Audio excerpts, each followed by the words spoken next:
ആലപ്പുഴ എരമല്ലൂരിൽ സ്വകാര്യ ബസ് ഡ്രൈവറുടെ തലയിൽ പെട്രോൾ ഒഴിച്ച് യുവാവ്. ബസ് കടന്നുപോയപ്പോൾ റോഡിലെ ചെളിവെള്ളം ദേഹത്ത് തെറിച്ചതിന്റെ പേരിലായിരുന്നു അതിക്രമം.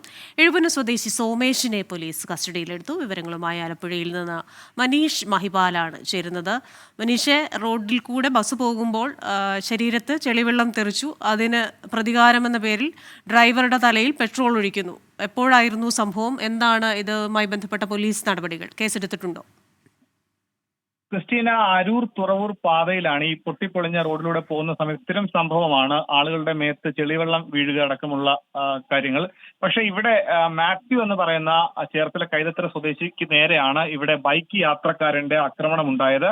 രാവിലെ ചേർത്തലയിൽ നിന്നും എറണാകുളത്തേക്ക് പോകുകയായിരുന്ന സ്വകാര്യ ബസ് എരമല്ലൂർ വെച്ചാണ് ഒരു ബൈക്കിൽ പോകുകയായിരുന്ന ദേഹത്തേക്ക് അറിയാതെ ആ കുഴിയിൽ വീണ സമയത്ത് ദേഹത്തേക്ക് ചെളിവെള്ളം വീണത്. ഉടനെ തന്നെ യുവാവ് അവിടെ എത്തിയത് എഴുപുന്ന സ്വദേശി സോമേഷാണ് ബൈക്കിൽ നിന്ന് ഇറങ്ങിയെത്തി ആ ബസ്സിന് മുൻപിൽ കുറുകെ കൊണ്ട് ബൈക്ക് നിർത്തിയ ശേഷം കരിങ്കല്ല് കൊണ്ട് ഈ ബസ്സിന്റെ മുൻഭാഗത്തെ ചില്ലുകൾ എറിഞ്ഞുടച്ചു. പിന്നീട് ഈ ഡ്രൈവർ ഇറങ്ങിയ സമയത്ത് ഈ പ്രതി സോമേഷ് കയ്യിലുണ്ടായിരുന്ന പെട്രോൾ, ഇയാൾ വീട്ടിലേക്ക് കുറച്ച് പെട്രോൾ കൊണ്ടുപോവുകയായിരുന്നു. ആ പെട്രോൾ ആ ദേഷ്യത്തിന് പ്രകോപിതനായ ഇയാൾ പെട്ടെന്ന് സോമേഷ് ഈ കുപ്പി തുറന്ന് പെട്രോൾ മാത്യുവിന്റെ ദേഹത്തേക്ക് ഒഴിച്ചു. പെട്ടെന്ന് ബസ്സിലുണ്ടായിരുന്ന ആളുകളും നാട്ടുകാരും ചേർന്ന് സോമേഷിനെ പിടിച്ചു മാറ്റി. പിന്നീട് അരൂർ പോലീസ് എത്തി. അവിടെ ഉണ്ടായിരുന്ന ഒരു കടയിൽ നിന്ന് വേഗം തന്നെ വെള്ളമെടുത്ത് ഈ മാത്യുവിന്റെ ദേഹത്ത്